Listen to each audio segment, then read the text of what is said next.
de blé prenait racine sous la coiffe de Bécassine. Ceux qui cherchaient la toison d'or ailleurs avaient bigrement tort. Tous les seigneurs du voisinage, les groupes des grands personnages, rêvaient de joindre à leur blason une boucle de sa toison.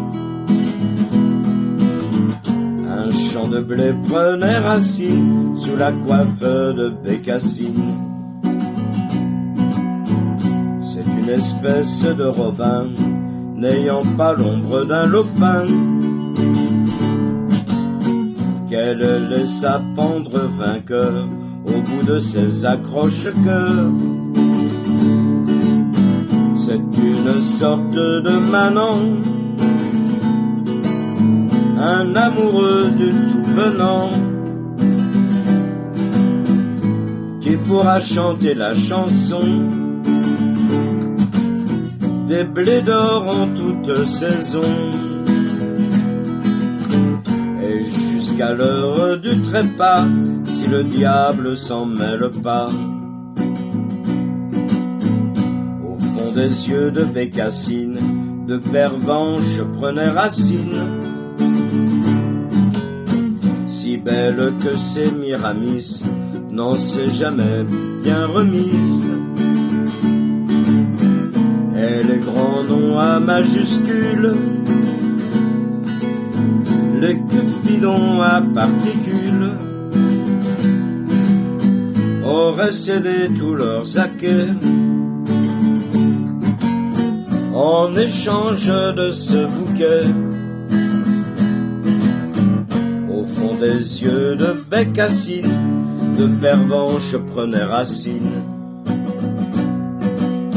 C'est une espèce de gredin n'ayant pas l'ombre d'un jardin,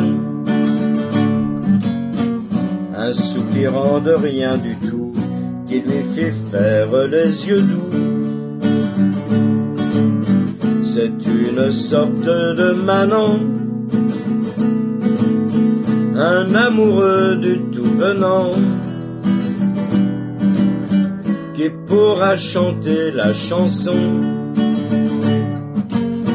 des fleurs bleues en toute saison. Et jusqu'à l'heure du trépas, si le diable s'en mêle pas, à sa bouche de belles guignes, de cerises tout à fait dignes, tout à fait dignes du panier de Madame de Sévigné. Les hobereaux, les gentillâtres, tombaient tous fous d'aide, idolâtres, auraient bien mis leur bourse à plat pour s'ouvrir ces deux guignes-là, tout à fait dignes du panier de Madame de Sévigné. C'est une espèce d'étranger n'ayant pas l'ombre d'un verger, qui fit s'ouvrir, qui étrenna ses jolies lèvres incarnat. C'est une sorte de manant, un amoureux du tout venant, qui pourra chanter la chanson du temps des cerises en toute saison. Et jusqu'à l'heure du trépas, si le diable s'en mêle pas,